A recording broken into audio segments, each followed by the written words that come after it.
오늘장 키포인트 이분과 함께 점검 들어가겠습니다. MTN 이한경 전문위원과 함께 할게요. 위원님 어서 오세요. 네, 안녕하세요. 네. 트럼프 대통령의 입에서 무슨 말이 튀어나올까 되게 조마조마했던 주말이었는데 그래도 시장은 좀 안도하는 듯해 보였어요. 네, 이슈 점검해 주십시오. 네, 맞습니다. 그 주시장이 미국 주시장이 금요일 날 하루 종일 좋지 않았습니다. 다만 이제 오히려 트럼프 대통령이 연설 그리고 기자회견이 현지 시간으로 한 오후 2시부터 있었는데요. 그 중간 그리고 막판 지나면서 주가 오히려 좀 반등하기 시작했습니다. 핵심적인 키워드는 이거 아니겠습니까? 결국은 홍콩의 특별 지위를 박탈하고 WHO에서 이제 탈퇴한다 뭐 이런 얘기하는 것인데요.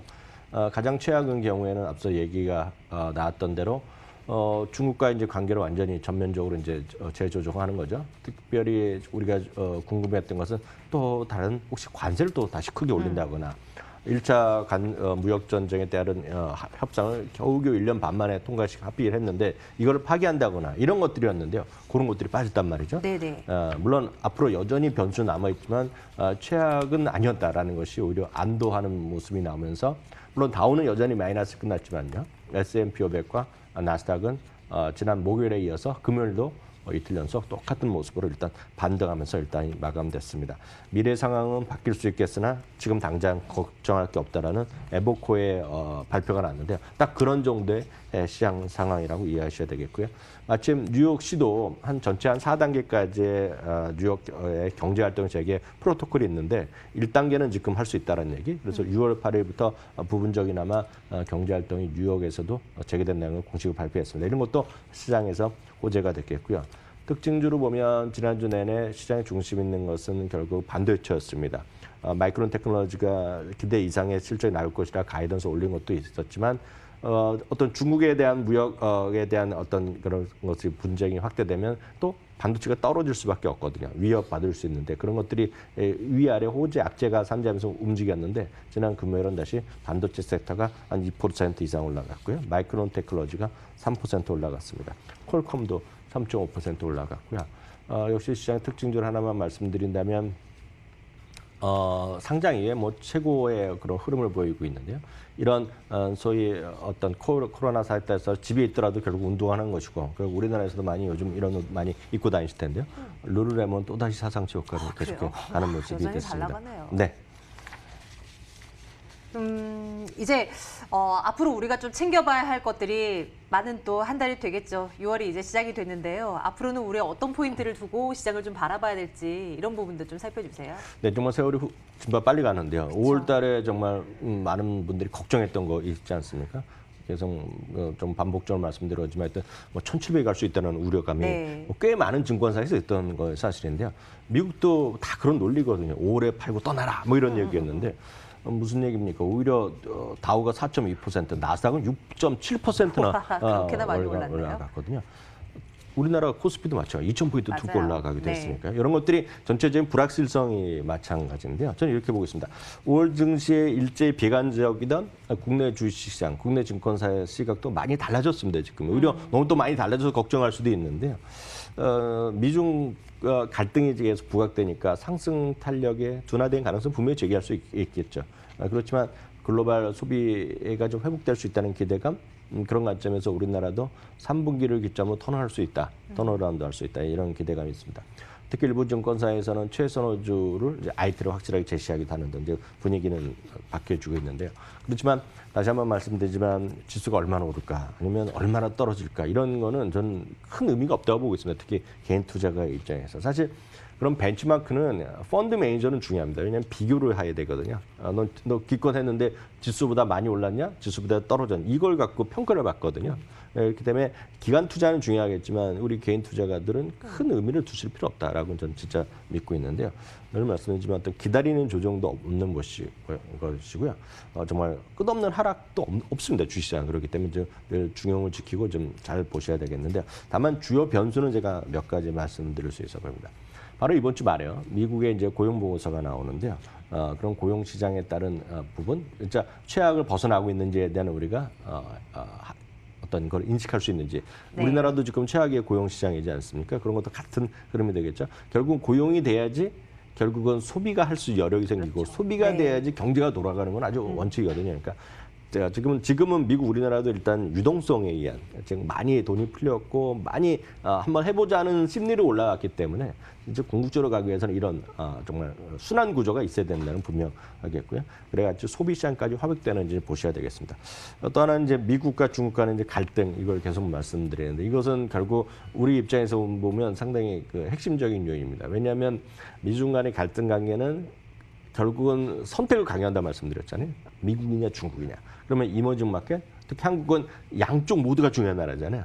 물론 안보 이런 것들은 미국이 중요하지만 경제 수출입 에서는 지금 중국이 1위로 부상돼 있기 때문에 눈치를 봐야 되는 거죠. 그러니까 이런 것들에 따른 것도 중요하겠지만 결국 이래서 이머징 마켓에 대해서 외국인이 주식을 좀 파는지 아니면 상관없다 사는지 이걸 보셔야 되겠는데 썩 만만해 보이지 않습니다. 이 부분이요. 이걸 염두에 두셔야 되겠고요. 그런 것을 토탈로 그래서 지금 보면 최근의 흐름 보면 주식시장도 그렇고 금값도 같이 올라가거든요. 이게 특이한 현상이 일어나고 있는데 여튼 위험자산과 안전자산에 대한 크게 선호도가 어떻게 변하는지 이런 것들은 개인도 중요하겠지만 전 세계적 흐름을 보시면서 이해하셔야 되는 6월이 될 것 같습니다. 네.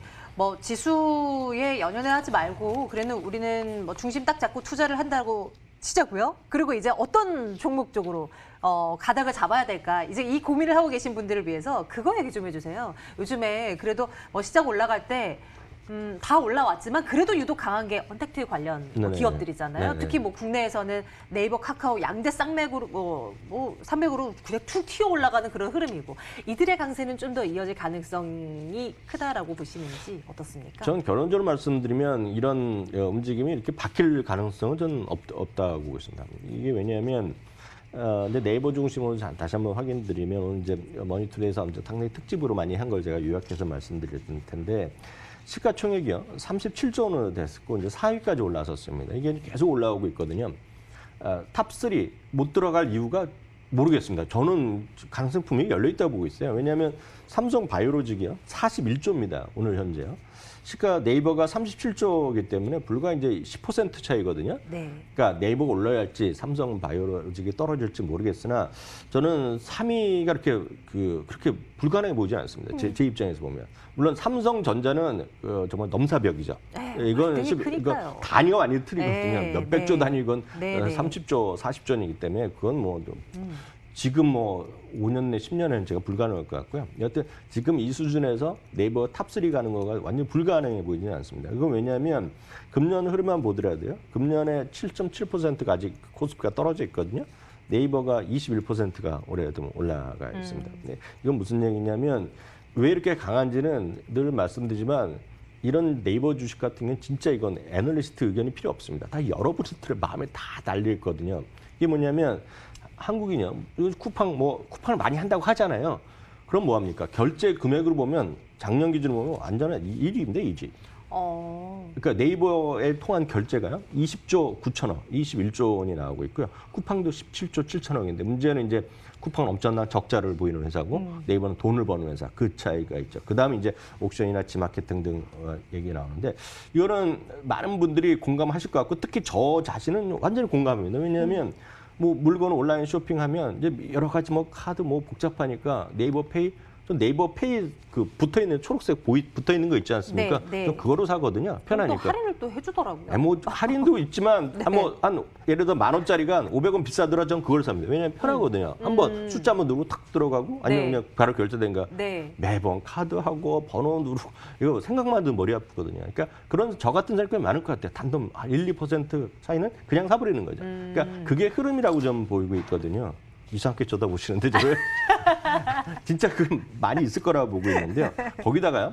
그저께 이제 발표한 게 또 하나 있습니다. 어떤 거요? 그러니까 구독 서비스를 시작하는 거거든요. 네. 네이버 플러스라고 뉴스 크게 나왔지 않습니까? 그러니까 일정 수준 예를 들어 딱 나온 거가 최소 금액 4,900을 내면 클라우드도 주고 거기서 네이버 통한 뭐 온라인 음악도 주고 영화 이런 것도 보게 해주고 막 이런 거거든요. 이게 미국에서 아마존 프라임이나 이런 시스템인데 이걸 이제 한다는 거거든요. 그러니까 이거 하면서 또 뭘 하겠습니까? 아까 앵커께서 말씀하셨던 마일리지 주고 또 쇼핑할 때 할인해주고 이게 여과가 들어가는 거거든요. 이게 4,900원이 이게 장난 같지만 예를 들어 이거 많이 하시면 저만 하더라도 이거 4,900 할 것 같거든요. 그냥 우리의 삶 자체가 네이버에 그냥 사로잡혀 버린 것 같네요. 제가 무슨 말씀드리냐면 네이버건, 카카오건, NC는 제가 개인적으로 저는 잘 모르겠어요. 지금 게임은 안 하기 때문에 모르겠지만, 수많은 사람이 그런 걸 하고 있단 말이죠. 그러니까 그런 쪽이 결국은 기존의 어떤 산업, 기존의 거를 하는 파괴적 혁신을 계속하고 있다는 것이 되겠고요. 저는 이제 이건 아직 현실 안 되고 있는데 제가 여의도에 있으니까 직장 다니니까 지하철 타고 이렇게 가면 요즘 엄청난 큰 광고 네이버 증권을 광고하는데 사람을 뽑는 광고랍니다, 네이버. 그러니까 왜 여의도에 광고를 하겠습니까? 여의도에 증권 관련 직원이 많이 있을 것 같지 않습니까? 저는 많은 사람이 지원할 것 같습니다, 거기요. 그리고 딱 있습니다. 온라인으로만 다 하는데 딱 한 달에 다 모든 것이 끝난다고 합니다. 네, 그러면서 이제 카카오도 주식하고 네이버도 하고 네. 여러분들 많이 하는 수많은 그런 것들이 추진하고 있지 않습니까? 저는 증권업계 또 한번 바뀔 것 같고요. 결론은 뭐다? 네이버, 카카오 이런 것들이 세상은 계속 바뀔 것 같고 유지할 것 같고요. 그런 쪽 여러분들 그냥 계속 말씀드리면 팔 생각을 하지 마시고 자꾸 그냥 갖고 가시기 바랍니다. 네. 자, 오늘장 키포인트 오늘도 MT 이항영 전문위원과 함께 점검을 했습니다. 위원님 고맙습니다.